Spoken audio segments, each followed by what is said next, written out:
الحمد لله وحده والصلاة والسلام على من لا نبي بعده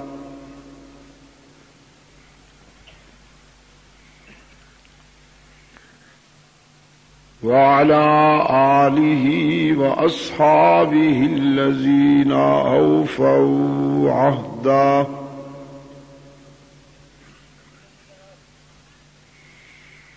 الذين هم مفاتيح الرحمة ومصابيح الغرر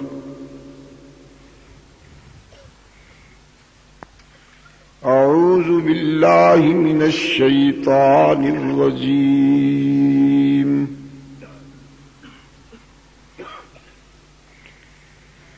بسم الله الرحمن الرحيم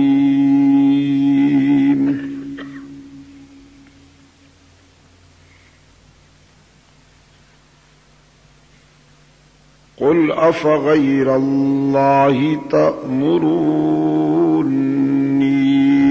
أعبد أيها الجاهلون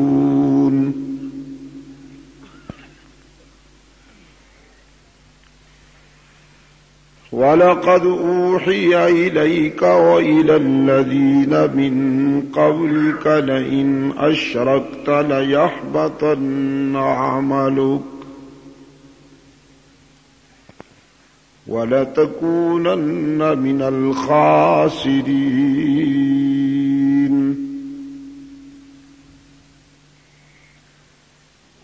بَلِ اللَّهَ فَاعْبُدْ وَكُن مِّنَ الشَّاكِرِينَ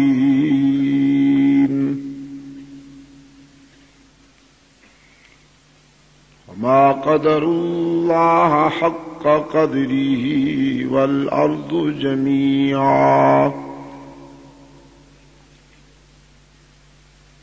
والأرض جميعا قبضته يوم القيامة والسماوات مطويات بيمينه سبحانه وتعالى عما يشركون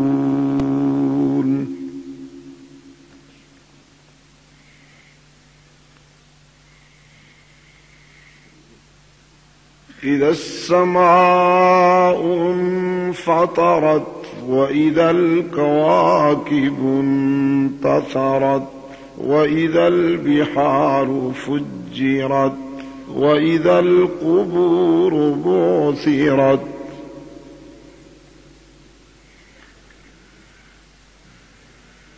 وإذا القبور بعثرت علمت نفس ما قدمت وأخرت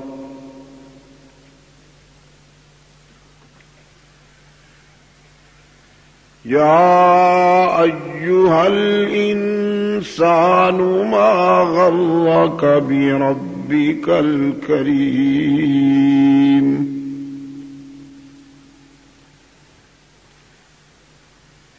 الذي خلقك فسواك فعدلك في أي صورة ما شاء ركبك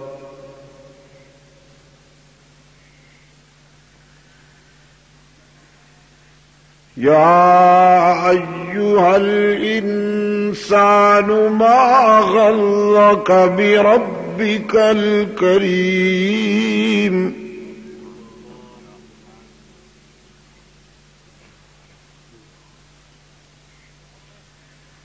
يا أيها الإنسان ما غرك بربك الكريم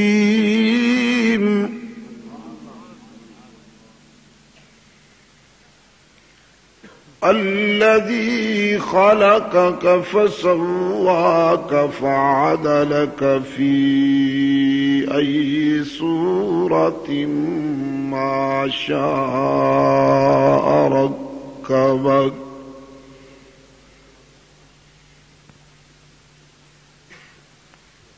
كلا بل تكذبون بالدين وإن عليكم لحافظين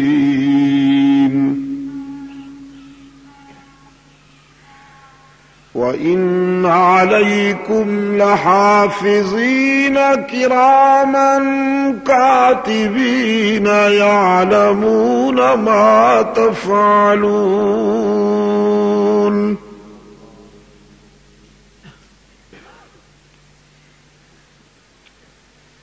إِنَّ الْأَبْرَارَ لَفِي نَعِيمٍ وَإِنَّ الْفُجَّارَ لفی جحیم یصلونها یوم الدین وما هم عنها بغائبین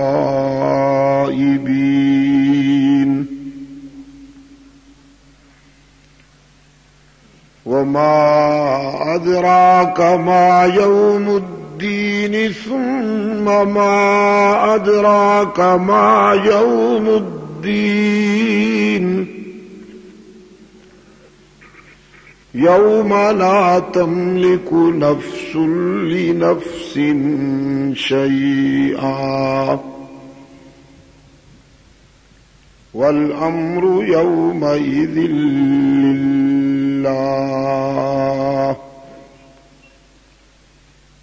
صدق اللہ مولانا العظیم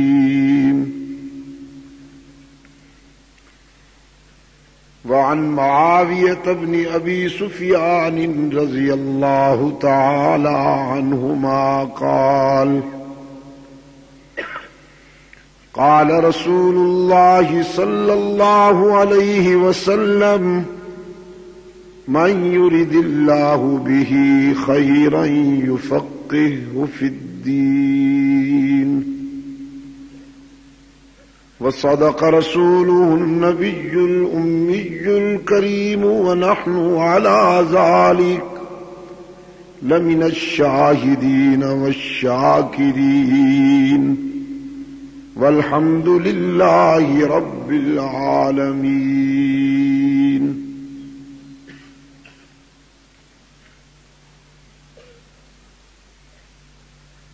ارباب علم و دانش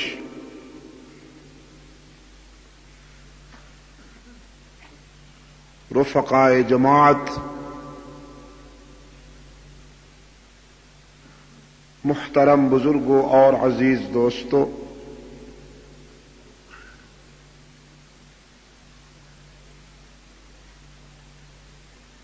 مجلس تحفظ حقوق اہل سنت و جماعت کراچی ڈویژن اور سپاہ فاروق اعظم کراچی کے زیر اہتمام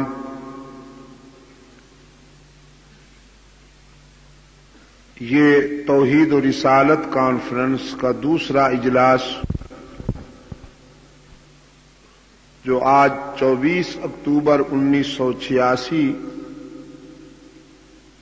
یہاں کراچی میں انعقاد پذیر ہے،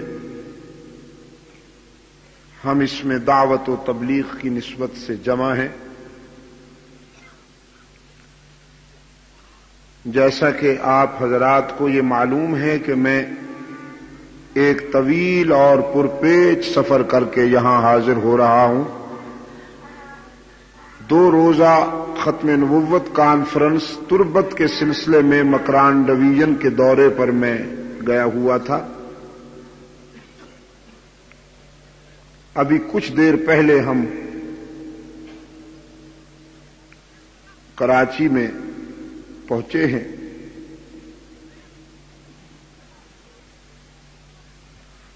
رات بھی بہت دیر تک وہاں تربت میں بیان ہوتا رہا.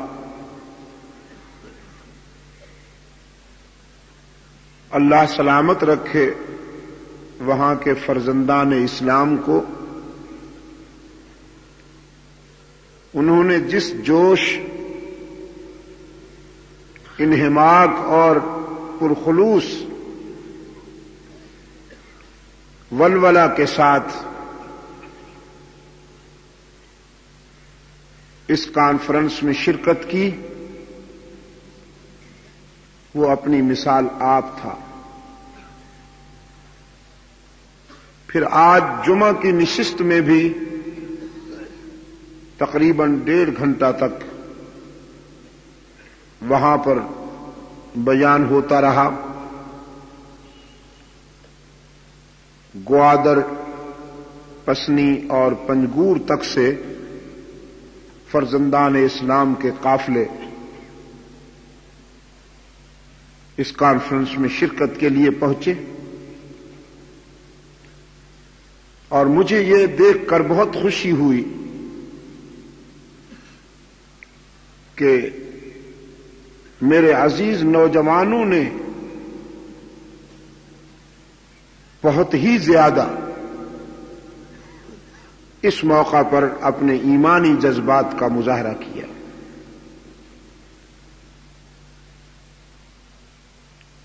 اور اس تاثر کو غلط ثابت کر دیا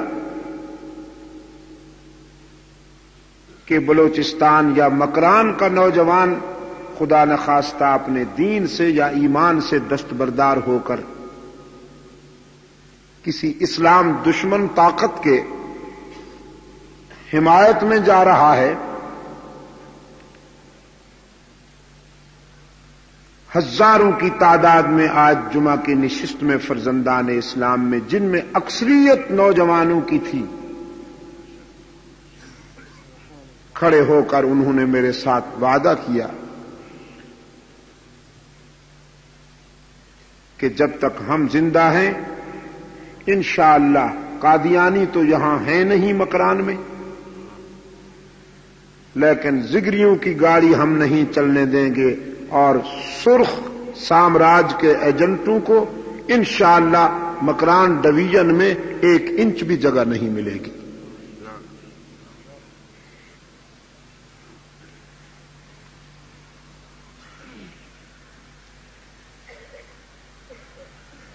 سرخ سامراج کا جب ذکر ہوتا ہے تو سفید سامراج پہلے ہی ملحوظ رکھا جائے کہ اس کے خلاف تو ہماری جدوجہد جاری ہے ہی،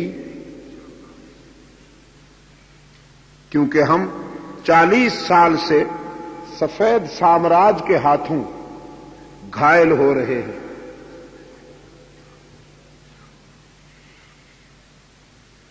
سرخ سامراج کا تو ہوا دکھایا جاتا ہے کہ وہ آئے گا تو یہ کر دے گا اور وہ کر دے گا۔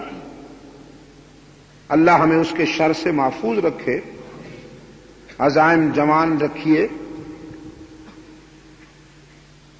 اور ارادے بھرپور۔ لیکن اس وقت جو ہماری جد و جہد ہے وہ امریکن سامراج کے تسلط سے گلو خلاصی ہے۔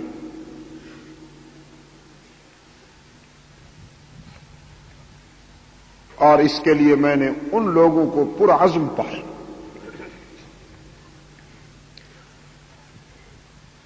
مگر تھک اتنا گیا ہوں، انسانی نقطہ نظر سے تو میں یقین فرمائیے خود کو اس قابل نہیں سمجھتا تھا کہ میں یہاں پہنچ جاؤں گا اور آپ کے سامنے کھڑا ہو جاؤں گا۔ ہم جب جہاز سے باہر نکلے، پھر جہاز بھی جو وہاں سے تربت سے آتا ہے وہ چلتا کم ہے، کانپتا زیادہ ہے۔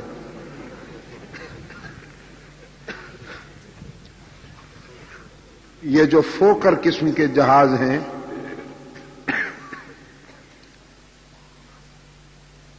وہ عمر طبی گزار چکے ہیں، اب ہم انہیں بالجبر چلا رہے ہیں۔ ہم تو بڑی نامور قوم ہیں، لوگوں نے جو سوزوکی چھوٹی سی یہ موٹر سائیکل 2 آدمیوں کے لیے بنائی، زیادہ سے زیادہ ہم اس پر 6 آدمی سوار ہوتے ہیں۔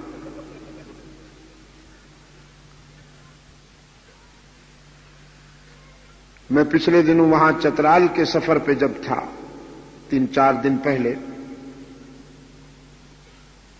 تو ہم وہاں بونی کی طرف جا رہے تھے۔ چترال سے برف پوش پہاڑ، کچا راستہ، جیپ کا جو ٹائر سائڈ پر تھا اس سے کوئی 3-4 انچ بھی زمین فارغ نہیں تھی، بالکل کنارے پہ چل رہی تھی۔ آنکھیں بند کر کے کلمہ شہادت پڑھتے ہوئے ہم چلتے رہے 4.5 گھنٹے۔ اور یہ بیچاری جیپ جو ہوتی ہے پہاڑ پر جب چلتی ہے تو یوں محسوس ہوتا ہے جیسے اونٹ کی پشت پہ چیونٹی جا رہی ہو۔ کیا حیثیت ہے اس کی۔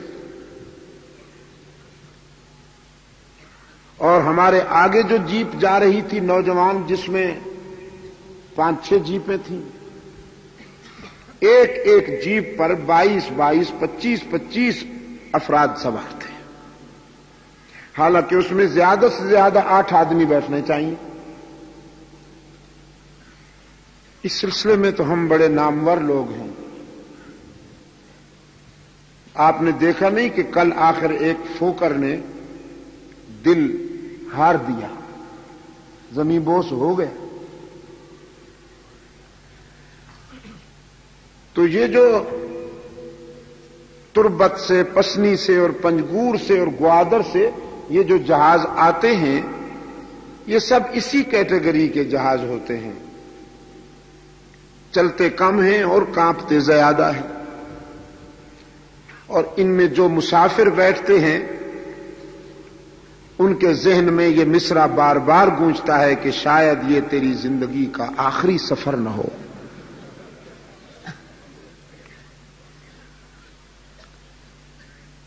تو وہاں وہ بھی آج چھوڑنے کو تیار تو نہیں تھے تربت کے احباب۔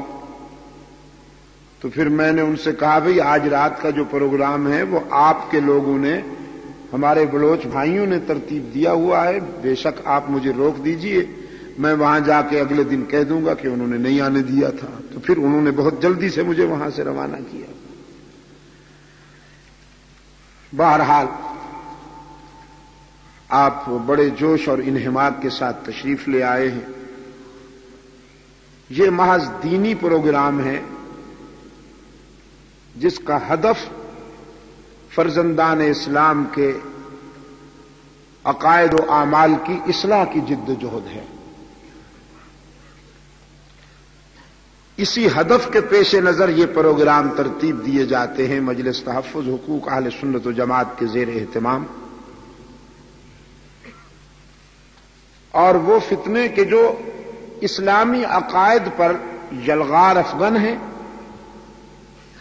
خواہ کسی بھی عنوان سے کیوں نہ ہوں، ان فتنوں کا رد کرنا مجلس تحفظ حقوق اہل سنت و جماعت کا اہم ہدف ہے۔ منکرین ختم نبوت کا رد کرنا، منکرین عظمت صحابہ کا رد کرنا، منکرین عظمت اہل بیت کا رد کرنا، توحید میں شرک کی ملاوٹ کرنے والوں کا رد کرنا، سنتوں میں بدعات کی ملاوٹ کرنے والوں کا رد کرنا، یہ اس جد جہد کا اہم ہدف ہے۔ میرے عزیز دوستو، توحید و رسالت عنوان دیا گیا ہے اس پروگرام کو، اور میں عرض کیا کرتا ہوں کہ توحید جو ہے یہ تمام انبیاء علیہم الصلاۃ والسلام کا مشترکہ مشن ہے۔ اگر میں اسے روح کائنات کہوں تو مبالغہ نہ ہوگا۔ جس طرح کہ انسانی جسم روح کے بغیر زندہ نہیں رہ سکتا، یہ کائنات اللہ کی توحید کے بغیر باقی نہیں رہ سکتی۔ سرکار دو عالم صلی اللہ علیہ وسلم نے فرمایا، روئے زمین پر جب تک اللہ کی توحید بیان کرنے والے اور اللہ کی توحید کا اقرار کرنے والے باقی ہیں، قیامت واقع نہیں ہو۔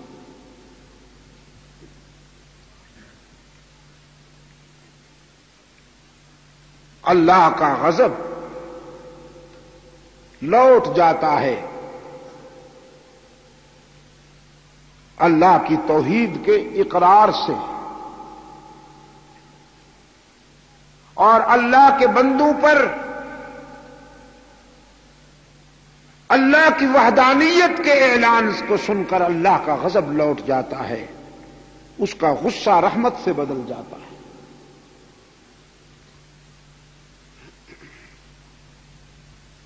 سرکار دو عالم صلی اللہ علیہ وسلم کی سیرت طیبہ کا جلی عنوان ہی یہی ہے۔ میں دعوت دیتا ہوں آپ کو، اللہ توفیق دے کہ آپ کائنات کے اس سب سے بڑے انسان کی سیرت کا مطالعہ کریں۔ سرکار دو عالم صلی اللہ علیہ وسلم کی حیات طیبہ کا آپ مطالعہ کریں۔ جس پہلو سے آپ دیکھیں گے رحمت للعالمین صلی اللہ علیہ وسلم کی زندگی پاکیزہ اور بے داغ نظر آئے گی۔ آپ کی سماجی زندگی دیکھیں، آپ کی انفرادی زندگی دیکھیے، آپ کی اجتماعی زندگی دیکھیے، آپ بحیثیت معلم، آپ صلی اللہ علیہ وسلم بحیثیت تاجر، آپ صلی اللہ علیہ وسلم بحیثیت ایک انقلابی، آپ صلی اللہ علیہ وسلم بحیثیت ایک مبلغ، آپ صلی اللہ علیہ وسلم بحیثیت ایک شوہر، آپ صلی اللہ علیہ وسلم بحیثیت ایک باپ۔ جس زاویہ نظر سے آپ دیکھیں گے رحمت عالم صلی اللہ علیہ وسلم کی حیات طیبہ بے داغ نظر آئے گی۔ بلا مبالغہ عرض کرتا ہوں، اس آسمان کے نیچے اور زمین کے اوپر عبداللہ کے یتیم سے بے داغ انسان کوئی نہیں، سرکار دو عالم صلی اللہ علیہ وسلم سے بڑا انسان کوئی نہیں۔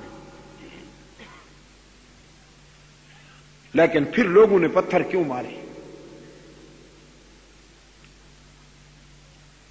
آج تو یار لوگ اپنی مقبولیت کا یہ معیار قرار دیتے ہیں کہ صاحب ہمارا تو کوئی بھی مخالف نہیں، حضرت صاحب تو اتنی مقبول عام شخصیت ہیں کہ ساری دنیا حضرت صاحب کے قدم چومتی۔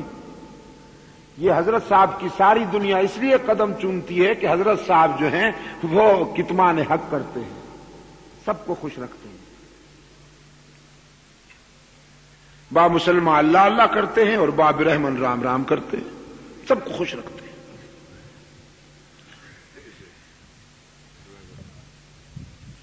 حضرت صاحب کو اس سے کوئی دلچسپی نہیں ہے کہ کوئی مظلوم آنسو بہا رہا ہے، اس سے کوئی دلچسپی نہیں ہے کہ کسی کے حقوق چھینے جا رہے ہیں، اس سے کوئی دلچسپی نہیں ہے کہ انسانی برادری کے ایک طبقے کو مسلسل مظلوم رکھا جا رہا ہے اور اس کے حقوق کا استحصال کیا جا رہا ہے۔ حضرت صاحب کو تو صرف ایک ہی بات سے دلچسپی ہے کہ نذرانوں کی آمد کا سلسلہ ٹھنڈا نہیں پڑنا چاہیے۔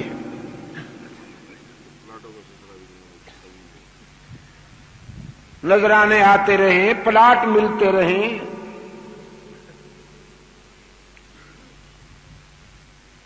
بس رنگینیوں میں مست ہیں۔ اور سرکار دو عالم صلی اللہ علیہ وسلم کی اس بے داغ انسان کی زندگی یہ ہے کہ ایک لمحہ بھی جہاد سے آپ کو مبرہ نہیں ملے گا،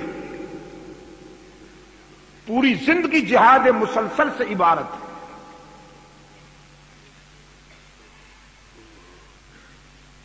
جب ساری دنیا سوتی ہے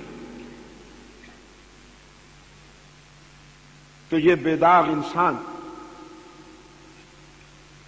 مظلوموں کی حمایت کے لیے سوچتا رہتا ہے کہ میں کیسے ان کو ظلم کی چکی سے نجات دلاؤں۔ اور آپ کراچی کے روشن ضمیروں میرے الفاظ یاد رکھیے گا اور امانتاً عرض کرتا ہوں، جب تک روئے زمین پر اللہ کی توحید کا تصور حکومت نہ کرے، اس وقت تک ظلم و استحصال کا خاتمہ نہیں ہو سکتا. کچھ کر لیجیے. توحید عین انصاف ہے اور شرک عین ظلم ہے. جس معاشرے میں، جس سوسائٹی میں، جس ملک میں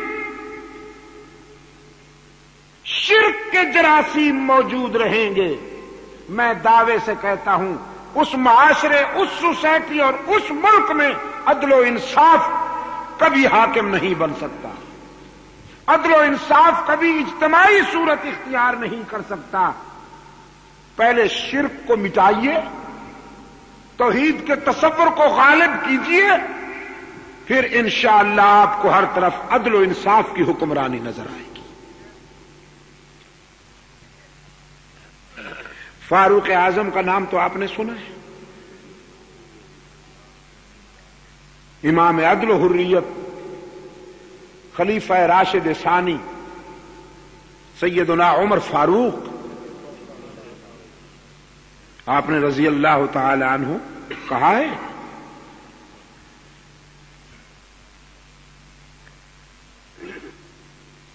آپ نے ان کے دور میں مثالی عدل پڑھا ہوگا، لیکن دعوت فکر دیتا ہوں فاروق اعظم رضی اللہ تعالی عنہ کے دور میں کم و بیش 25-26 لاکھ مربع میل کی سلطنت اسلامیہ میں 1 انچ پر بھی شرک نہیں تھا. دعوے سے کہتا ہوں فاروق اعظم کے دور میں کوئی آستانہ نہیں تھا.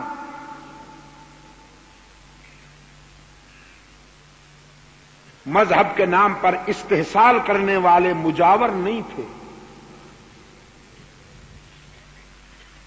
اور نہ عشق رسول کے ٹائٹل پر لوگوں کی جیبوں سے نذرانے بٹورنے والے فنکار تھے.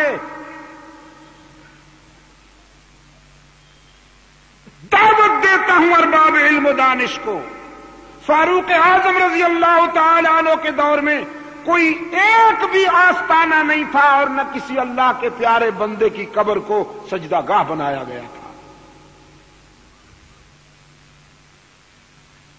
ایک صاحب تو کہتے تھے اس زمانے میں ولی اللہ ہوتے کہاں تھے.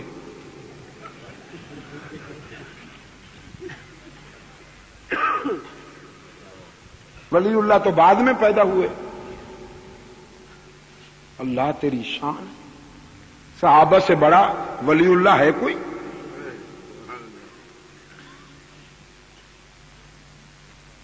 اسلامی عقائد کا جن حضرات نے مطالعہ کیا ہے وہ جانتے ہیں کہ 1 ولی نہیں، 1 لاکھ نہیں، 1 کروڑ بھی نہیں، 1 ارب بھی نہیں، کائنات پر جتنے اولیاء کرام ہیں ایک صحابی کی عظمت کا مقابلہ نہیں کر سکتے جس نے بحالت ایمان رسول کا چہرہ دیکھا. نعرہ تکبیر، نعرہ صحابہ. ہاں، یہ کوئی معمولی اعزاز ہے؟ جس نے بحالت ایمان اللہ کے رسول کا چہرہ دیکھا اور ایمان پر جس کا خاتمہ ہوا، اس ایک صحابی کی عظمت کا مقابلہ روئے زمین پر جتنے بھی اولیاء ہیں نہیں کر سکتے. ابو بکر، ابو بکر، عمر، عمر، عمر، عمر.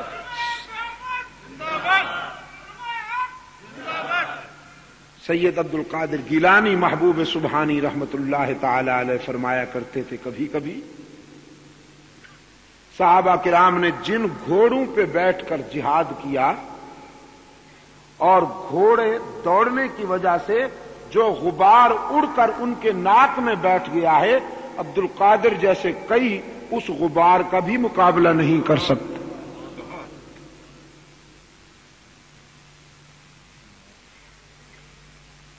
اور فنکار کہتا ہے اس زمانہ میں ولی اللہ تھے کہاں کہ ان کے روزے بنتے یا ان کے آستانے بنتے، یہ تو بعد میں پیدا ہوئے.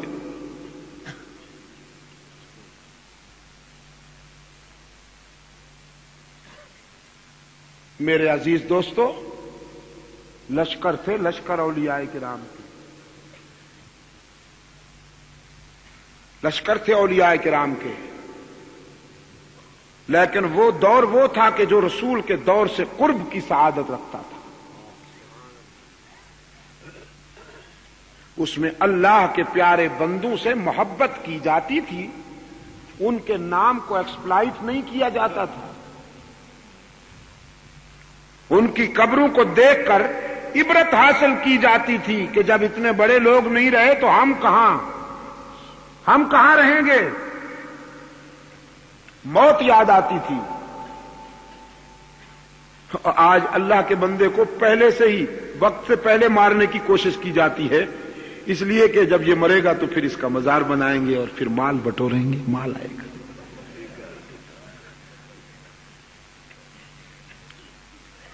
فنکاروں نے تو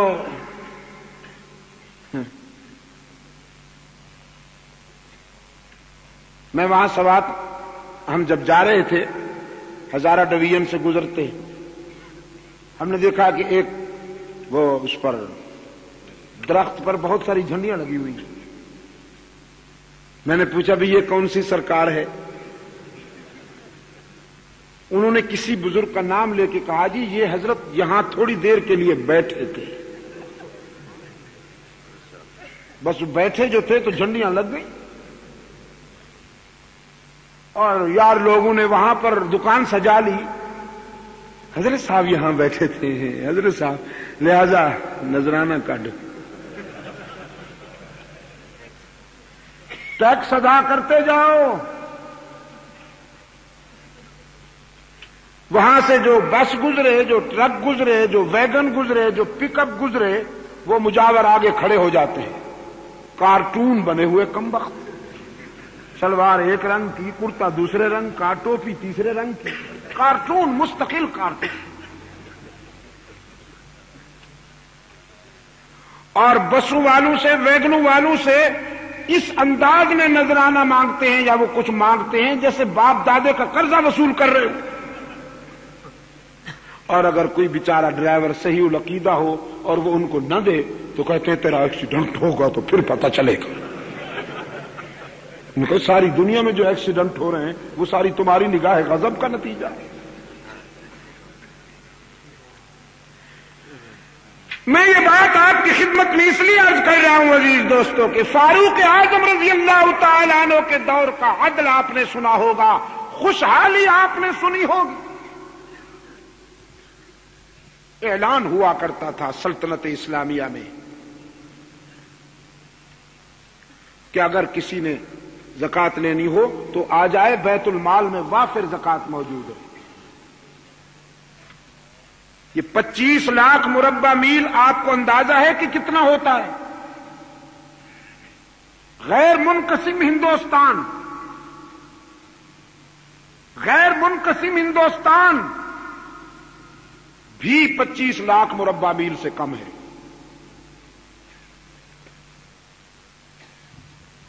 اتنی عظیم سلطنت میں اعلان ہوتا تھا کہ زکوٰۃ لینے والا آ جائے۔ سلطنت اسلامیہ میں سے کوئی زکوٰۃ لینے والا نہیں ملتا تھا، ہر شخص زکوٰۃ دینے کے قابل ہو گیا تھا۔ اور اب تو کوئی چھوڑنے والا نہیں، حاجی صاحب کہہ رہے ہیں۔ پہلے علماء کرام کو یہ کہا جاتا تھا کہ صاحب یہ زکوٰۃ لینے میں تڑے بیٹھے ہیں، لیکن اب تو بڑے بڑے وڈیرے بھی زکوٰۃ لینے میں ماشاءاللہ زکوٰۃ کمیٹی کے چیئرمین بن گئے اور رخ موڑ لیا، بس اور کیا۔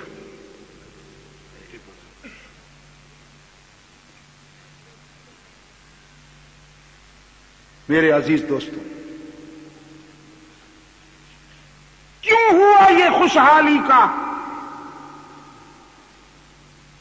آغاز؟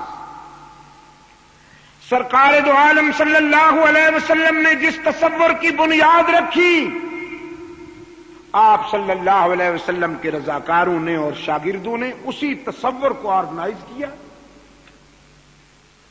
اللہ کی توحید کو پھیلایا، اور یہاں تک پھیلایا. فاروق اعظم رضی اللہ تعالی عنہ کے حزم و احتیاط کا یہ عالم ہے کہ انہیں پتا چلا کہ اللہ کے رسول صلی اللہ علیہ وسلم نے مکہ مکرمہ کے قریب جس درخت کے سائے میں بیعت رضوان لی تھی لوگ اس درخت کی زیارت کے لیے آ رہے ہیں. فاروق اعظم رضی اللہ تعالی عنہ نے کلہاڑا لیا اور اس درخت کے پاس پہنچ گئے. فرمانے لگے پیار تو مجھے بھی ہے تجھ سے، مجھے بھی پیار ہے تجھ سے، اس لیے کہ وہ زمانہ میں بھولا نہیں ہوں. وہ لمحے آج بھی آنکھوں کے سامنے ہیں جب ہم اپنے قائد کے ساتھ تیری ٹھنڈی چھاؤں کے نیچے بیٹھے تھے اور بھائی عثمان کی شہادت کی خبر نے ہر دل کو تڑپا دیا تھا. رحمت عالم صلی اللہ علیہ وسلم نے ہم سے بیعت لی تھی اور پھر تیرے ہی ٹھنڈی چھاؤں میں بیٹھے تھے کہ عرش بری سے اللہ کی طرف سے رضوان کی سندیں آئی تھی. مجھے یاد ہے وہ ذرا ذرا، لیکن جانتے ہو آج تجھے میں کاٹنے کے لیے آیا ہوں، اس لیے کہ میں نے سنا ہے لوگ تیری زیارت کے لیے آنا شروع ہو گئے ہیں کہ یہ کہیں سلسلہ آگے نہ بڑھے، کہیں تیری ٹہنیوں پہ جھنڈیاں نہ لہرانے لگیں، اور زیارت کے لیے آنے والے کہیں تیرا سجدہ نہ شروع کر دیں. اللہ کے رسول نے جس معاشرے کو یکجائی بنایا تھا کہیں وہ پھر ہر جائی پن کی طرف نہ چلا جائے. تو بہت پیارا ہے مجھے، تو بہت عزیز ہے مجھے، لیکن انسان کی جبین سے زیادہ عزیز نہیں ہے. کہیں انسان کی جبین تیرے سامنے پھر جھکنے نہ پائے. کاٹ دیا اس درخت کو. آپ کا کیا خیال ہے؟ اچھا کیا؟ ڈھیلا جواب ہے، دیکھا آپ نے، ڈھیلا جواب ہے. اجمی ہوئے نا، آخر اجمی ہوئے نا، پھر کراچی ہوا، پھر ہاں. آپ کا کیا خیال ہے عزیز دوستو، میرے عزیز نوجوانوں؟ اچھا کیا نا. ہاں. اور یہ 2 ٹکے کے فتویٰ باز اگر اس دور میں ہوتے فاروق اعظم پر پتہ نہیں کتنا بڑا فتویٰ لگ جاتا، اتنا بڑا وہابی. توبہ توبہ. اس درخت کو کاٹ دیا جس درخت کے نیچے حضور پاک بیٹھے تھے بادشاہ. یہ تو وہابی، یہ وہابی اللہ امام ہویا. فتویٰ لگتا کہ نہ لگتا؟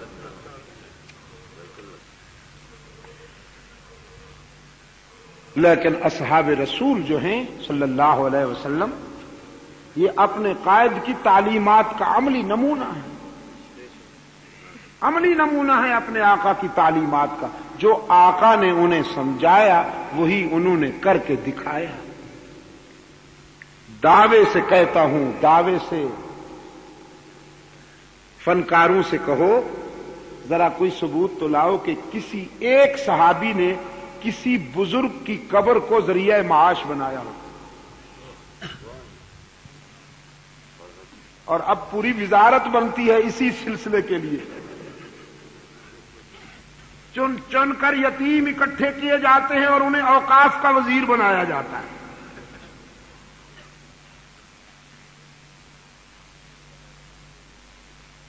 میرے عزیز دوست،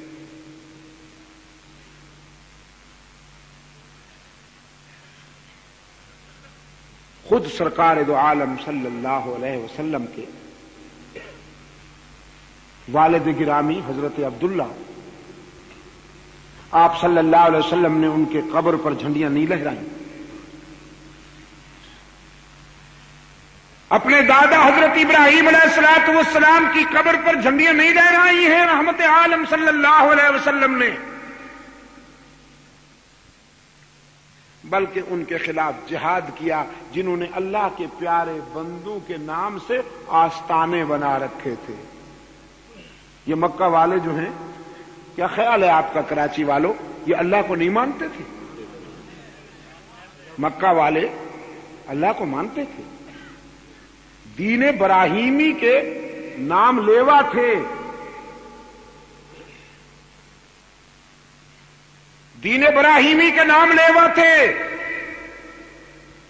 اپنے بچوں پر اللہ کے نام کی نسبت سے نام رکھتے تھے۔ رحمت عالم صلی اللہ علیہ وسلم کے والد گرامی کا کیا نام ہے؟ حضرت عبداللہ۔ یہ زمانہ اسلام سے پہلے رکھا گیا تھا یا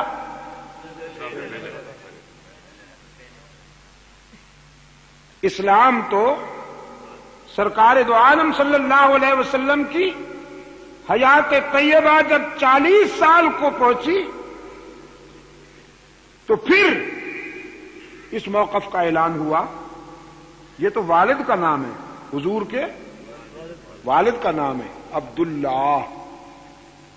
اللہ کو مانتے تھے نا مکہ والے، اللہ کو مانتے تھے، بیت اللہ کا طواف کرتے تھے،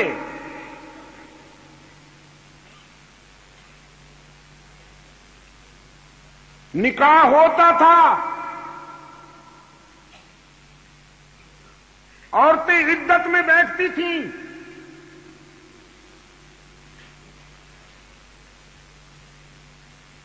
لیکن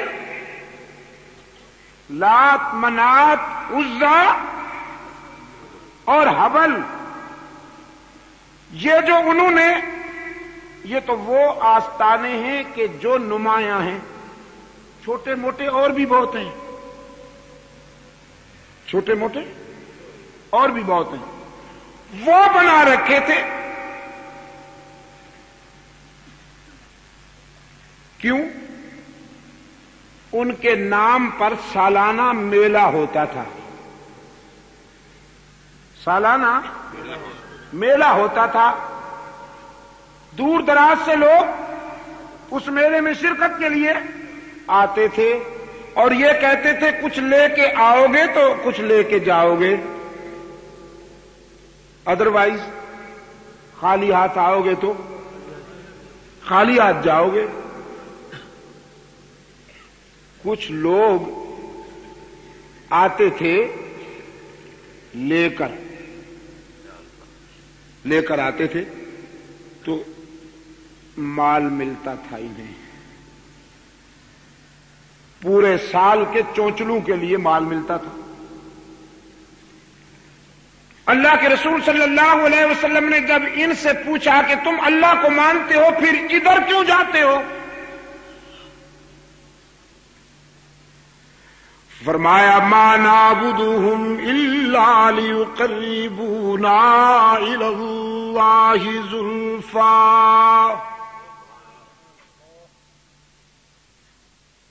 ما نعبدهم، ہم انہیں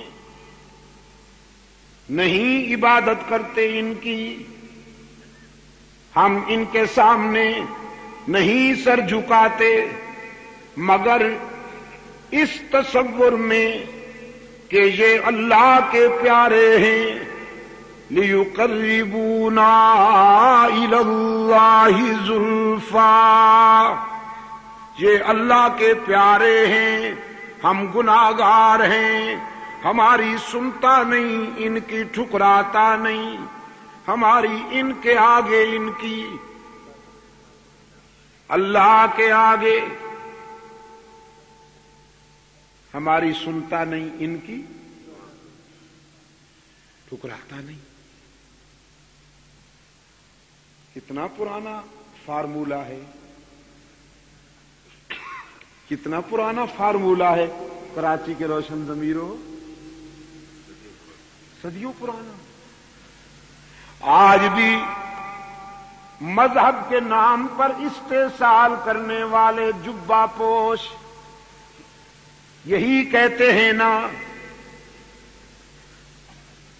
تم اور خدا سے رابطہ، چہرہ تو دیکھو اپنا، تمہاری نہیں سنتا، اللہ سے بات منوانی ہے تو ہماری خدمات حاصل ہیں۔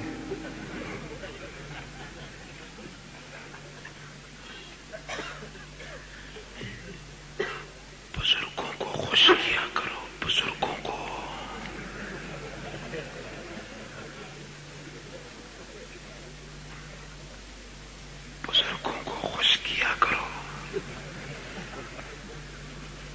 تمہاری سنتا نہیں اور ان کی ٹھکراتا نہیں.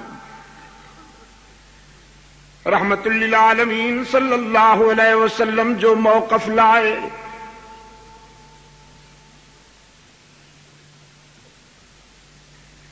حبیب کبریا صلی اللہ علیہ وسلم نے فرمایا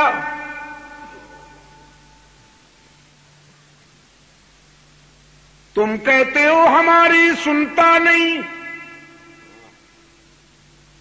اور میں یہ بتانے آیا ہوں، یقین دلانے آیا ہوں کہ جب کوئی اپنی آرزو اور اپنی تمنا اس کے حضور پیش کرتا ہے وہ سنتا بھی ہے، مانتا بھی ہے.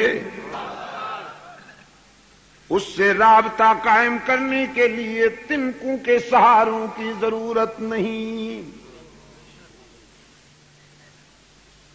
وہ عابدین شب زندہ دار کی بھی سنتا ہے، گناہگاروں کو بھی مایوس نہیں کرتا. میں کہا کرتا ہوں عزیز دوستو، اسلام دنیا کا منفرد مذہب ہے. صرف اسلام دنیا کا منفرد مذہب ہے جو انسان کو کسی حال میں مایوس نہیں کرتا، خودکشی نہیں کرنے دیتا. اسلام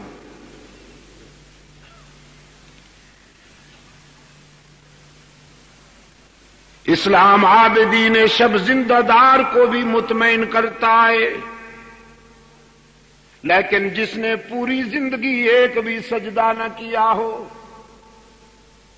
جس کے نامہ اعمال میں کوئی خوبی نہ ہو، جس کی ساری زندگی ٹھوکروں میں گزر چکی ہو، اسلام اسے بھی مایوس نہیں کرتا، شفقت اور پیار کے لہجے میں پکارتا ہے حق تعالی کی بارگاہ رحمت کی طرف. ادعونی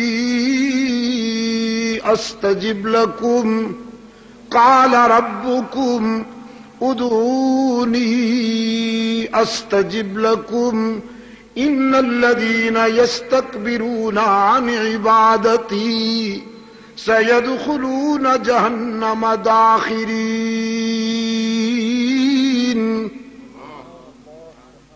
ادھر ادھر کہاں بھٹکتے ہو؟ اپنے رب کے در پہ آؤ، اس کی رحمت تمہارا انتظار کر رہی ہے. لیکن ہم گناہگار جو ہیں، ہمارا سٹائل دوسرا، ہماری زندگی اور اس کے در پہ دامن پھیلانے کے لیے تو مخصوص انداز چاہیے ہوگا. قرآن کہتا ہے بالکل نہیں، اس کے در پہ کوئی بھی آ جائے وہ رب العالمین ہے، کوئی رب المسلمین تو نہیں ہے، صرف رب الاولیاء والمتقین تو نہیں ہے، صرف وہ رب العالمین ہے.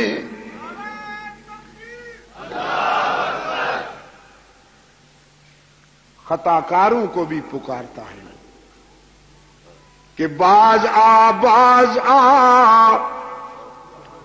ہر آنچ ہستی باز آ، گر کافرو گبرو بت پرستی باز آ. ای درگہ ماں درگہ نومیدی نیست، صد بار اگر توبہ شکستی باز آ. او خطا کار، اگر 100 مرتبہ توبہ کر کے توڑ دی ہے، نبھا نہیں سکا تو مایوس ہونے کی کوئی بات نہیں.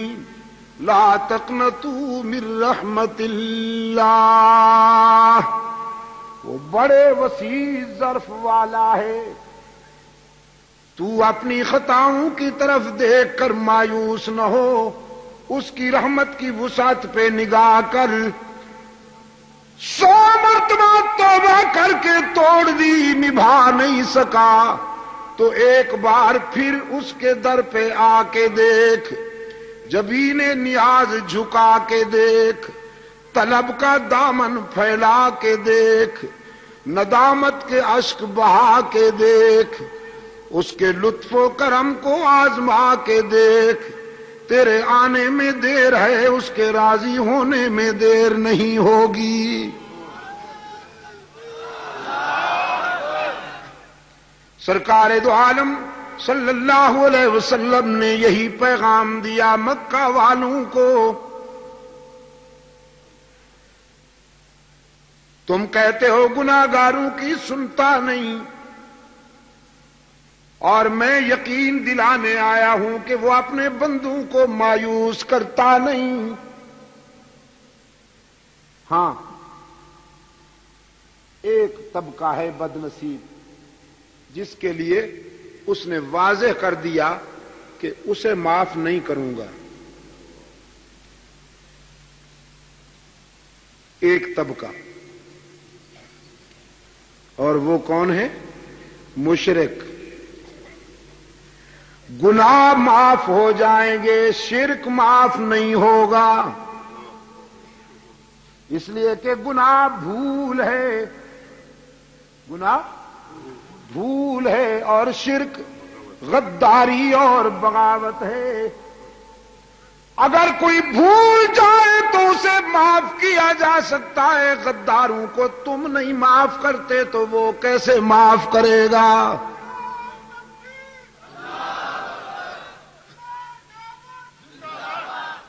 خاتون خانہ، خاتون خانہ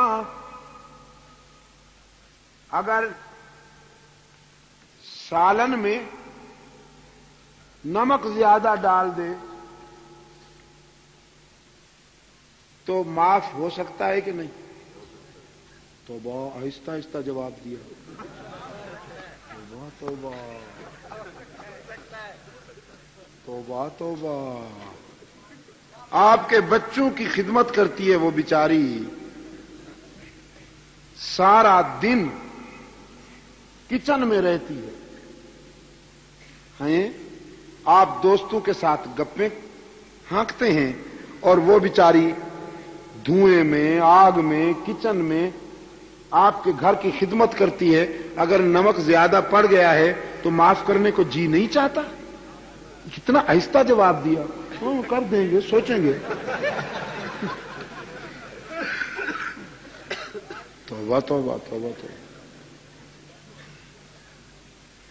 اور راز کی بات کہہ دوں، کھانا پکانے کی ذمہ داری اس پر نہیں ہے۔ اسلام دین فطرت ہے، استحصال کی کوئی گنجائش نہیں۔ آپ کی زندگی کے ساتھ جو خاتون رفاقت کرتی ہے نکاح کے بندھن میں آ کر، اسلام نے اس کو پابند نہیں کیا کہ تو نے کھانا بھی پکانا ہے۔ اگر وہ کہے کہ طبیعت ٹھیک نہیں اور میں کھانا نہیں بنا سکتی، آپ مجبور نہیں کر سکتے۔ اسلام کہتا ہے خادمہ کا انتظام کیجیے۔ یہاں تک کہ اسلام کسی عورت کو اس کے لیے بھی مجبور نہیں کرتا کہ وہ آپ کے بچے کو دودھ پلائے۔ جی ہاں، اگر وہ کہے کہ میں نہیں پلاتی ہوں تو آپ مجبور نہیں کر سکتے۔ یہ تو اس کا احسان سمجھیے کہ وہ بیچاری صبح سے شام تک آپ کے کچن کو آباد کرتی ہے، اور ذرا نمک زیادہ پڑ گیا اور عبد المجید ندیم شاہ صاحب نے پوچھ لیا تو ہاں سوچیں گے، آہستہ آہستہ جواب دیتے ہیں۔ نمک زیادہ پڑ جائے معاف ہو سکتا ہے کہ نہیں ہو سکتا؟ جزاکم اللہ، شکر گزار ہوں۔ مرچیں زیادہ پڑ جائیں معاف ہو سکتا ہے نا؟ ہو سکتا ہے، ہو سکتا ہے۔ آپ کا نیا کوٹ استری کرتے ہوئے جلا ڈالے، معاف ہو سکتا ہے کہ نہیں؟ ہو سکتا ہے۔ انسان جو ہوا غلطی ہو سکتی ہے نا؟ ہو سکتی ہے. انسان جو ہوا. اچھا کبھی کبھی غلطیوں کا بڑا عجیب نتیجہ نکلتا ہے.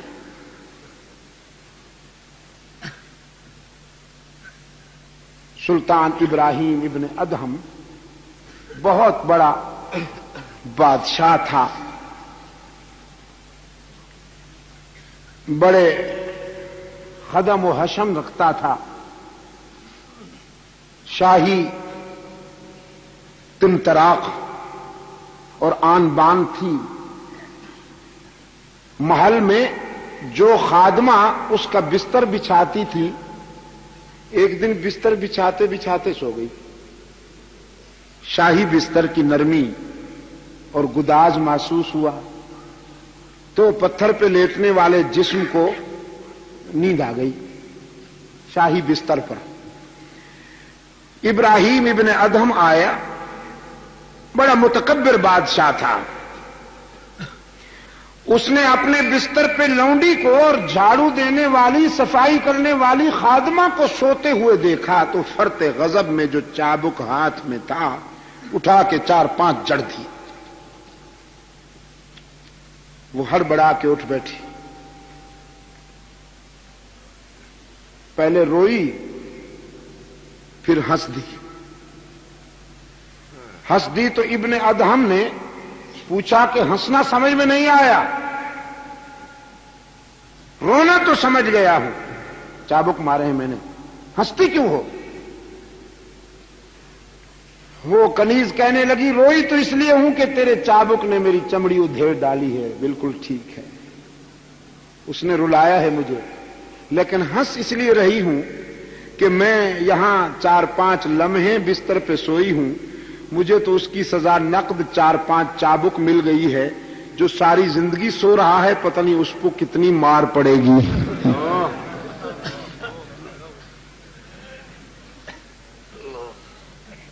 یہ وہ موڑ تھا کہ جب وہ متکبر بادشاہ اللہ کی عبادت و رسول کی اطاعت کے سفر پہ روانہ ہوا. اللہ کہا اور گر گیا. لگا نا جھٹکا. رات بھر روتا رہا. صبح ہوئی اپنے مشیروں وزیروں کو بلا کر کہنے لگا سنبھالو یہ سلطنت اور تاج و تخت. مجھے تو لونڈی کی بات سے زندگی کی حقیقت سمجھ میں آ گئی کہ ہم تو شراب میں اور دھوکے میں جی رہے ہیں. اب بقیہ زندگی اس کو راضی کرنے میں گزاروں گا. کبھی کبھی یہ غلطیاں بھی بڑے عجیب انجام کی طرف لے جاتی ہیں, مگر انسان جو ہوا غلطی ہو سکتی ہے اور معاف کی جا سکتی ہے. نمک زیادہ پڑ گیا کھانے میں معاف ہو سکتا ہے. کپڑے جلا ڈالے معاف ہو سکتے ہیں. نیا واٹر سیٹ توڑ ڈالا معاف ہو سکتا ہے. ٹی سیٹ توڑ ڈالا معاف ہو سکتا ہے. لیکن اگر اس نے آپ کی عزت و آبرو میں آپ کے بھائی کو شریک بنا لیا معاف ہو سکتا ہے. یہ جواب تو بڑا اونچا دیا. غیرت مند ہے نا ماشاءاللہ. اگر آپ کی عزت و آبرو کے حق میں وہ آپ کے کسی دوست کو شریک بنا لے تو معاف ہو سکتا ہے؟ نہیں ہو سکتا. وہ کہے کہ میں نے کوئی تیرے دشمن کے ساتھ تو تعلق نہیں قائم کیا, تیرے پیارے کے ساتھ کیا ہے. یہ دلیل سنی جائے گی اس کی؟ نہیں سنی جائے. اڑا دیا جائے گا, اڑا دیا جائے گا. حق تعالی نے بھی فرمایا خطائیں معاف کر دوں گا لیکن معبود میں ہوں, مسجود میں ہوں. کسی اور کا سجدہ کیا تو میرے غضب سے نہیں بچ پاؤ گے. ہر جگہ موجود میں ہوں. کسی اور کو ہر جگہ موجود مانا تو میرے غضب سے نہیں بچ پاؤ گے. اللہ بالغیوب میں ہوں. میرے بندوں میں سے چاہے کوئی میرا پیارا ہی کیوں نہ ہو، اگر اس کو تم نے علام الغیوب مانا تو میرے غضب سے نہیں بچ پاؤ گے۔ کارساز و دستگیر میں ہوں، اگر میرے بندوں میں سے کسی کو تم نے دستگیر و کارساز بنایا تو میرے غضب سے نہیں بچ پاؤ گے۔ فرمایا ان اللہ لا یغفر ان یشرک بہ وَيَغْفِرُ مَا دُونَ ذَلِكَ لِمَن يَشَاءُ إِنَّ اللَّهَ لَا يَغْفِرُ أَن يُشْرَكَ بِهِ، حرف تاکید کے ساتھ بالیقین اللہ مشرک کو کبھی معاف نہیں کرے گا کہ یہ اس کی غیرت کا معاملہ ہے، چاہے وہ مشرک پیغمبر کا باپ ہی کیوں نہ ہو،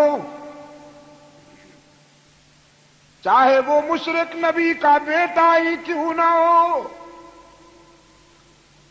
نبی کا بیٹا اور نبی بھی وہ جس نے کم و بیش 950 سال اللہ کی توحید بیان کی ہے، کانٹوں پہ چل کر، 11ویاں کھا کر نہیں، پتھر کھا کر، مال کھا کر نہیں، مار کھا کر اللہ کی توحید بیان کی۔ کتنا عرصہ؟ جی 9 مہینے نہیں، نہ 9 ہفتے، نہ 9 سال، 950 سال، 950 سال۔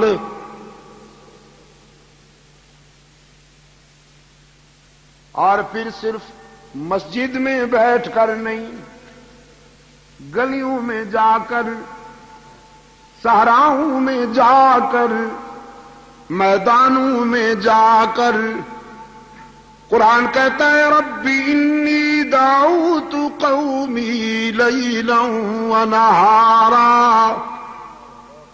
فلم یزدہم دعائی الا فرارا۔ میرے رب، میں نے دعوت و تبلیغ کے سفر میں دن رات ایک کر دی، میں راتوں کے اندھیرے میں بھی ان کے پاس پہنچا، دن کے سویرے میں بھی ان کے پاس پہنچا، خلوص و انہماک کے ساتھ میں نے تیرا پیغام پہنچایا، لیکن ان کی شقاوت کا کیا علاج کروں، ان کی شقاوت بڑھتی جا رہی ہے۔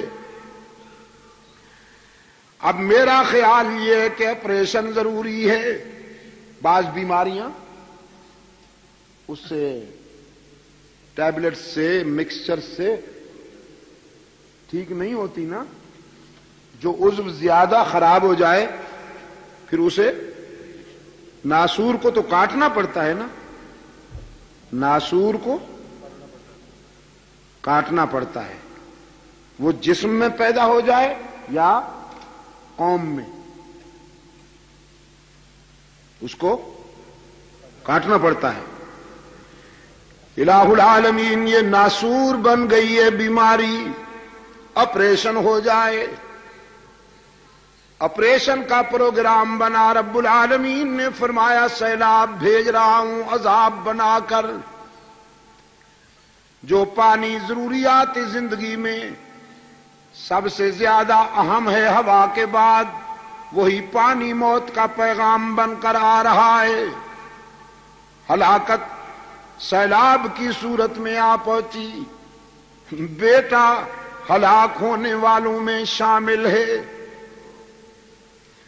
درد دل کے ساتھ پہلے بیٹے کو دعوت دی، یا بنیا ارکب معنا ولا تکن مع الکافرین،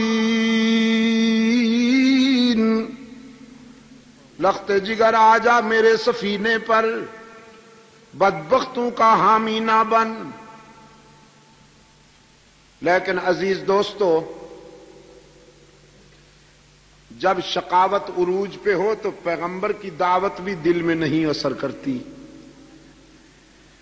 بیٹے نے صاف انکار کر دیا، یہ کہتے ہوئے ساوی الی جبل یاسمنی من الماء، آپ سیلاب کی دھمکی دیتے ہیں، ہم پہاڑ کی چوٹیوں پہ چڑھ جائیں گے، وہاں تو سیلاب نہیں پہنچ سکتا۔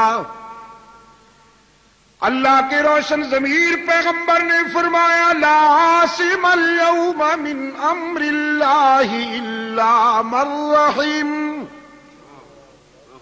آج جو سیلاب آ رہا ہے وہ نشیب سے زیادہ فراز پہ پہنچے گا، پستیوں سے پہلے بلندیوں پہ پہنچے گا۔ نجات کا راستہ صرف ایک ہے کہ غداری چھوڑ، شرک کا راستہ چھوڑ دے، موحد بن جا۔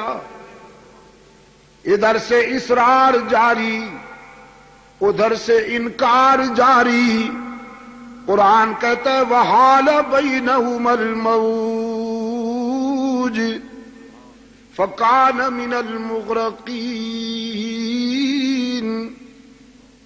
ایک موج ہلاکت کا پیغام بن کر آئی اور پیغمبر کے بیٹے کو اپنی آغوش میں لے لیا۔ کنعان ڈوبتا ہے، حضرت نوح علیہ السلام کی پدری شفقت میں ہلچل مچ گئی۔ قرآن کہتا ہے نادا نوح الرب قال رب ان ابنی من اہلی وان وعدک الحق وانت احکم الحاکمین۔ انتہائی عاجزی، رقت اور تواضع کے ساتھ التجا کرتے ہیں، میرے معبود تو نے وعدہ کیا تھا کہ میری اہل میں سے کسی کو ہلاک نہیں کرے گا، تو بیٹا ہلاک ہو رہا ہے، تو احکم الحاکمین ہے، یہ کیا دیکھ رہا ہوں؟ رب العالمین کی طرف سے نقد جواب آیا یا نوح انہو لیس من اہلک انہو عمل غیر صالح فلا تسألنی ما لیس لک بہ علم انی اعظک ان تکون من الجاہلین۔ میرے پیغمبر کنعان تیرا بیٹا تو ہے لیکن تیری اہل میں سے نہیں، اس لیے کہ نبیوں کی نسل خون اور نطفے کی بنیاد پر نہیں چلا کرتی، عقیدے اور کردار کی بنیاد پر چلتی ہے۔ اس نے تیرا عقیدہ نہیں اپنایا، اس نے تیرا کردار نہیں اپنایا، ہم نے اس کا نام تیری برادری کی لسٹ سے خارج کر دیا۔ یہ راز کی باتیں ہیں جو ہم جانتے ہیں، آپ کو بتا رہے ہیں۔ اب لا تسألنی ما لیس لک بہ علم، جس راز کا پتہ نہیں اس کے بارے میں لب کھولنے کی اجازت نہیں۔ الہ العالمین باپ جو ہوا، بیٹے کو ڈوبتا دیکھ کر کیسے چپ رہوں؟ رب العالمین نے فرمایا میرے نبی تیری پدری محبت کی بات ہے تو میری بھی غیرت کی بات ہے، میں سب کو معاف کرتا ہوں لیکن مشرک کو معاف نہیں کرتا۔ فیصلہ کن بات سنیے، انی اعظک ان تکون من الجاہلین۔ مشرک بیٹے کی سفارش نہ کیجیے، مشرک کے لیے سفارشی نہ بنیے۔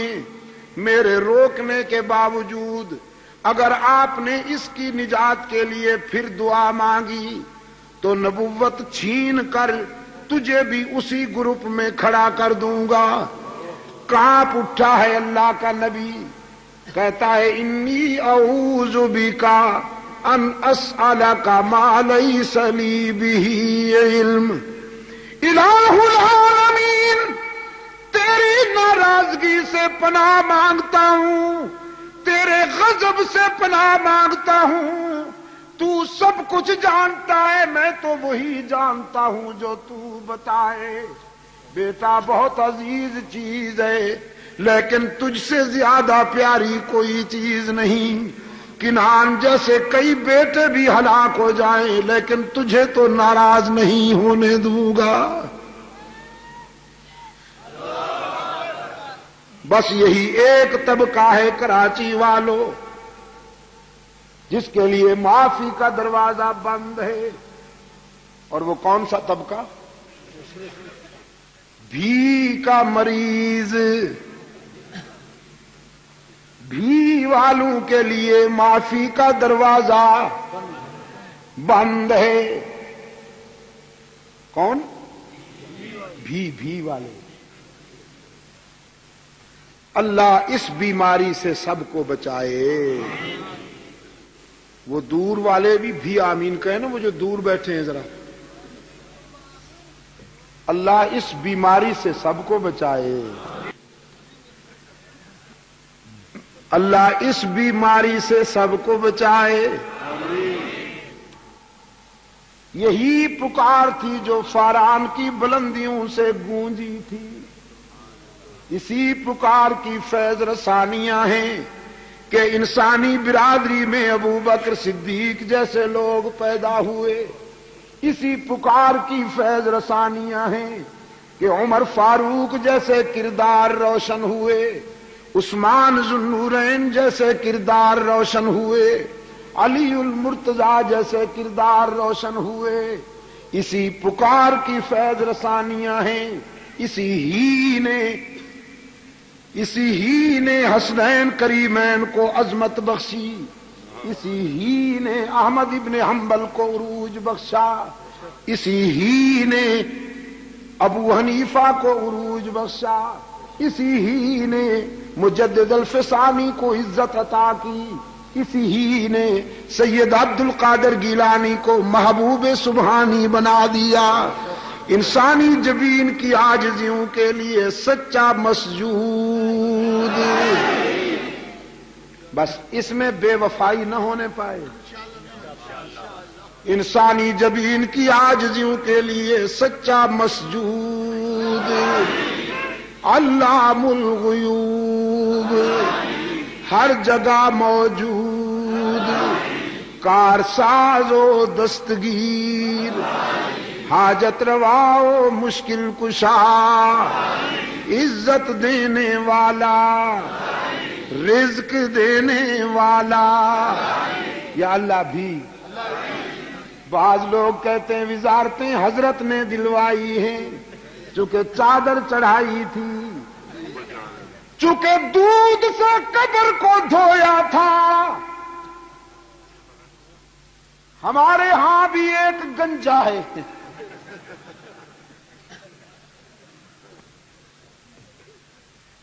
اس کا بیان آیا تھا پنجاب کے اخبارات میں، میں تو بڑا گناہگار ہوں، بس مجھے جو کچھ بھی ملا ہے حضرت داتا گنج بخش کے کرم سے ملا۔ اب کھسک رہی ہے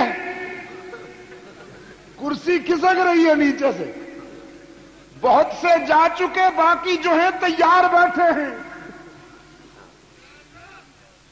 سب کچھ اسی کے اختیار میں ہے دوستو۔ ملازمت ہم کرتے ہیں، رزق کون دیتا ہے؟ تجارت ہم کرتے ہیں، رزق کون دیتا ہے؟ زراعت ہم کرتے ہیں، رزق کون دیتا ہے؟ محنت ہم کرتے ہیں، رزق دینے والا کون؟ بس اس عہد کو پورا کیجیے، باقی سب کچھ معاف ہو سکتا ہے۔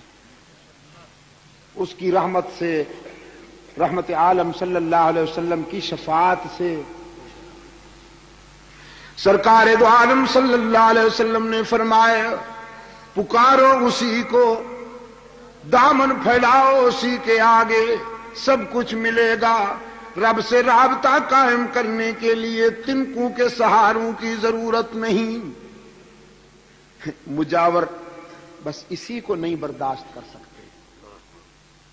مجاوروں کے لیے تو یہ پیغام اجل تھا. کہنے لگے تو آپ ہماری انکم کلوز کرنا چاہتے ہیں گویا.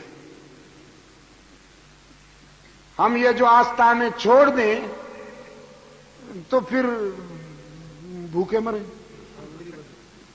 پھر فیکٹریوں میں کام کریں, آمدنی بند, نذرانے بند, یہ کنوارے کنوارے مرغے جو آ جاتے ہیں روزانہ بند.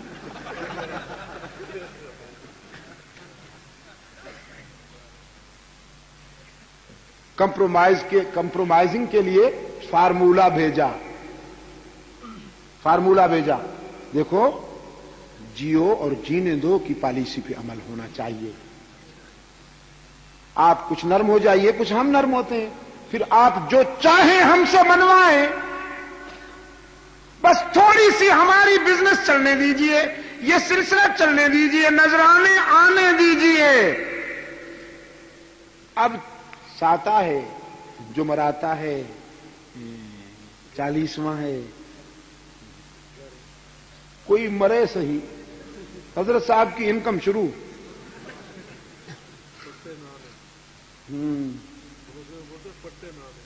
پٹے نانے, اچھا پٹے نانے جی. یہ نہیں جانے دیتا کسی کو جنت میں اس وقت تک جب تک کہ آپ میدہ نہ بھر دیں اس کا. حضرت صاحب نہیں جانے دیتے کسی کو جنت میں. پہلے کہتے ہیں ٹیجے کی تیاری کرو, پھر کہتے ہیں ساتا بناؤ, جمعراتا بناؤ, 40واں بناؤ. جب تک 40ویں تک بات پہنچتی ہے محلے میں کوئی اور مر جاتا ہے, پھر سلسلہ شروع. اس کو کہتے ہیں تیجے کی تیاری کرو, ساتا بناؤ, 40واں بناؤ, اور جب تک وہ 40واں آتا ہے پھر کوئی اور محلے میں. حضرت کا ایور گرین بزنس وداؤٹ لاس.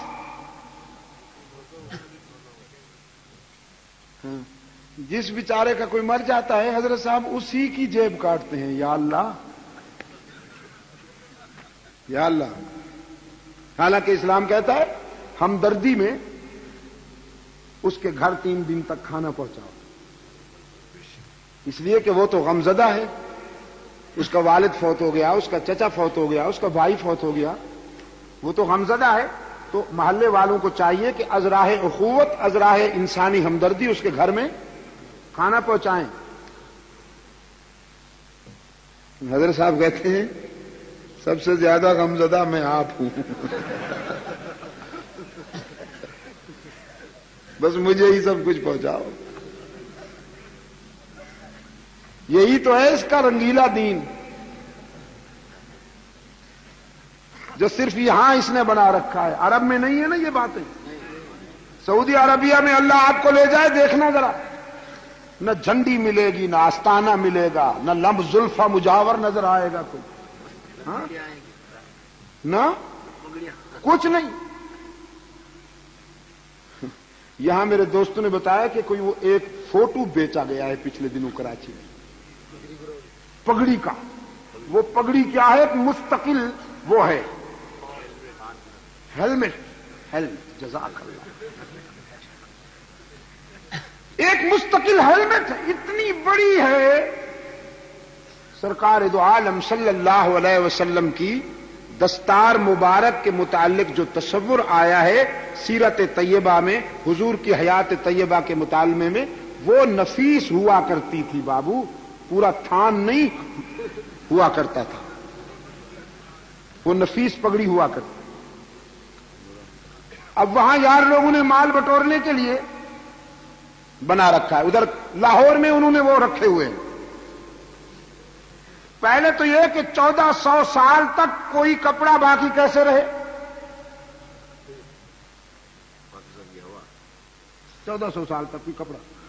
بمبئی میں پچھلے دنوں میں گیا ہوا تھا, وہاں دوستوں نے بتایا کہ منہ مبارک کے نام سے ایک گھرانے میں اعلان ہوا, حضور کا منہ مبارک ہمارے ہاں ہے, جس نے زیارت کرنی ہو آ جائے. لوگ بیچارے سادہ لوگ عقیدت کے مارے, ہاں جی, حضور اکرم صلی اللہ علیہ وسلم سے والہانہ عشق تو ہے لوگوں کو.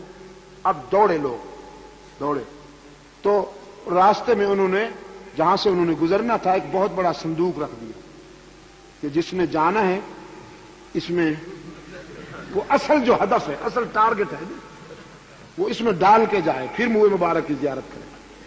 اندر انہوں نے شیشے میں کچھ وہ بند کر رکھا تھا، ایک یوں ہی کچھ صاف نظر بھی نہیں آتا تھا۔ تو دوستوں نے بتایا ایک صندوق بھر گئی مال سے، وہ ہٹائی گئی، دوسری رکھی گئی، وہ بھر گئی، وہ ہٹائی گئی، تیسری رکھی گئی، صندوقیں ختم ہو گئی تو پھر کہا کہ بس تم یوں ہی ڈالتے جاؤ، ہم سنبھال لیں گے، کوئی بات نہیں، ہم سنبھال لیں گے۔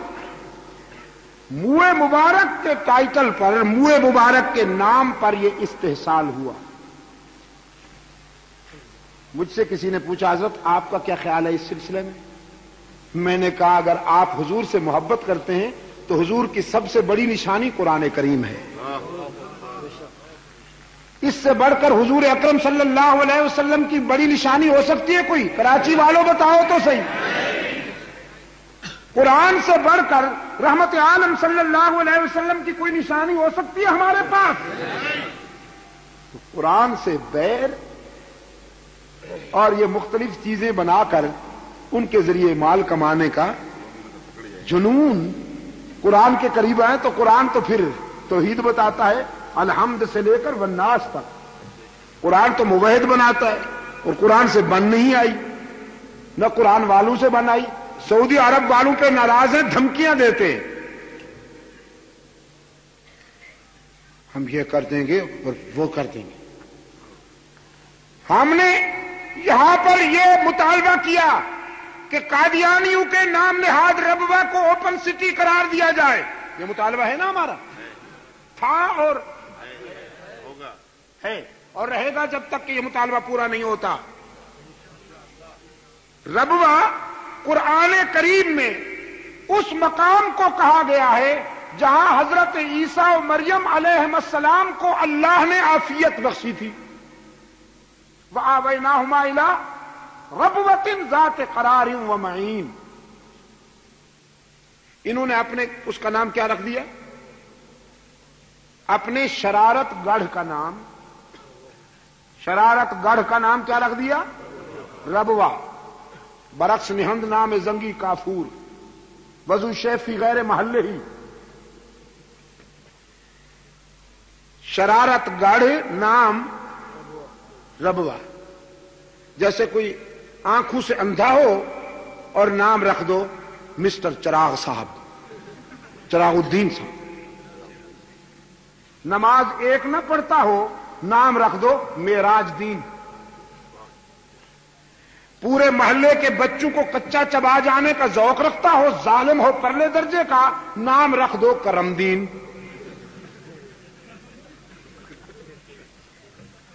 کوئی کرم دین بیٹھا ہے تو ناراض نہ ہو جائے، میں ایک بات کر رہا ہوں۔ وہ شرارتوں کا عالمی مرکز، جس طرح کے اسرائیل کا تل ابیب ہے، اسی طرح پر بر صغیر میں قادیانیوں کا یہ مرکز ہے، جہاں عالم اسلام کے خلاف عالمی سازشیں تیار ہوتی ہیں، مسلمانوں کے سیاسی انہدام کے لیے، انحطاط کے لیے پروگرام ترتیب دیے جاتے ہیں۔ کہاں اسے ربوہ کہا جا سکتا ہے؟ وہ تو کفر گڑھ ہے، شرارت گڑھ ہے، لعنت گڑھ ہے۔ جہاں قادیانی رہتے ہیں وہاں اللہ کی لعنت برستی ہے یا رحمت برستی ہے؟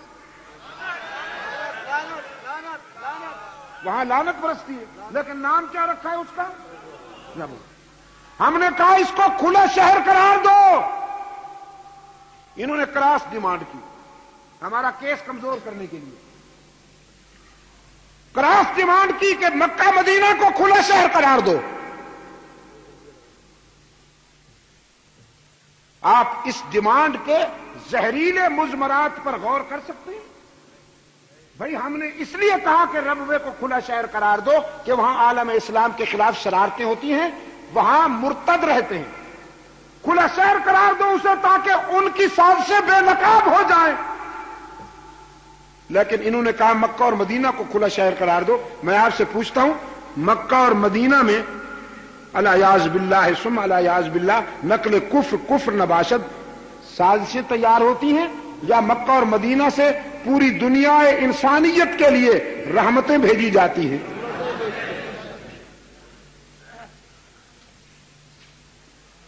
نمازیں ان کی نہیں ہوتی مسجد نبوی کے امام کے پیچھے،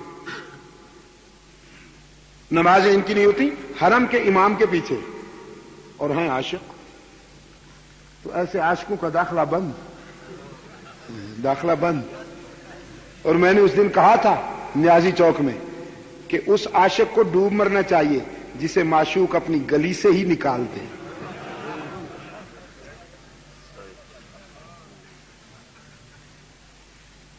میرے عزیز دوستو، دھمکی دی سرکار دو عالم صلی اللہ علیہ وسلم کو مجاوروں نے کہ یا تو آپ ہمارا یہ بزنس چلنے دیجئے، ادروائز ہم آپ کو نقصان پہنچائیں گے، چلنے نہیں دیں گے، بائیکاٹ کریں گے، ہم آپ کو جینے نہیں دیں گے، اور اگر آپ ہماری بات مان لیں جو آپ چاہیں گے وہی کریں گے. رب العالمین نے فرمایا میرے محبوب قرآن کے لہجے میں جواب دیجئے، قل افغیر اللہ تأمرونی اعبد ایھا الجاہلون. جہالت کے بیماروں، مجھ سے تم نے یہ توقع کیسے کر لی کہ میں اللہ کے ساتھ کسی کو شریک گوارا کر لوں، اللہ کی عبادت میں کسی اور کو شریک گوارا کر لوں. تم نے یہ کیسے سوچا کہ تم شرک کی اڈے اور شرک کی منڈیاں کھول لو اور میں حجرے میں بیٹھا رہوں، عطر لگاتا رہوں، تسبیح پڑھتا رہوں، حجرے میں بیٹھا رہوں؟ نہیں، میں بدر میں آؤں گا، تیار ہو جاؤ، تم سے احد میں ملاقات کروں گا، احزاب میں اتروں گا، تبوک میں آؤں گا، تمہاری دھمکیوں کو کیا کروں؟ وَلَقَدْ أُوحِيَ إِلَيْكَ وَإِلَى الَّذِينَ مِن قَبْلِكَ لَئِنْ أَشْرَكْتَ لَيَحْبَطَنَّ عَمَلُكَ وَلَتَكُونَنَّ مِنَ الْخَاسِرِينَ. رب العالمین کی طرف سے مسلسل تنبیہ، مجھ سے پہلے انبیاء کو بھی کہا گیا، مجھے بھی کہا جا رہا ہے میرے محبوب، اگر آپ نے دنیا والوں کے ڈر سے میرے ساتھ کسی کو شریک گوارا کر لیا تو میرا محبوب ہونے کے باوجود آپ بھی میری ناراضگی سے نہیں بچ پائیں گے. بل اللہ فاعبد وکن من الشاکرین. یہ بگڑتے ہیں تو بگڑنے دیجئے، یہ لڑتے ہیں تو لڑنے دیجئے، جو کچھ کر سکتے ہیں کرنے دیجئے، آپ وفا کیجئے، میں جزا دوں گا. عبادت میں میرے ساتھ کسی کو شریک نہ بنائیے، وفا کیجئے. سرکار دو عالم صلی اللہ علیہ وسلم نے مکہ والوں کو صاف صاف کہہ دیا، سارے صدمے اٹھاؤں گا، ساری مصیبتیں برداشت کروں گا، تم کانٹے بچھاؤ گے تو پاؤں زخمی کروا لوں گا، تم پتھر برساؤ گے تو لہولہان ہونا گوارا کر لوں گا، لیکن مانتا ہوں اور منواؤں گا. انسانی جبین کی عاجزیوں کے لیے حقیقی مسجود. یہ ہے میرے آقا کا پیغام، میرے آقا کا یہ پیغام ہے. اللہ نے توفیق دی ہے شاہ ولی اللہ قافلے کے رضاکاروں کو، اللہ سلامت رکھے اس قافلے کو، اللہ ان رضاکاروں کی قدم قدم پہ نصرت فرمائے. آج پوری دنیا میں اللہ نے کام لیا. شرک کا تعاقب کرنے والے یہی،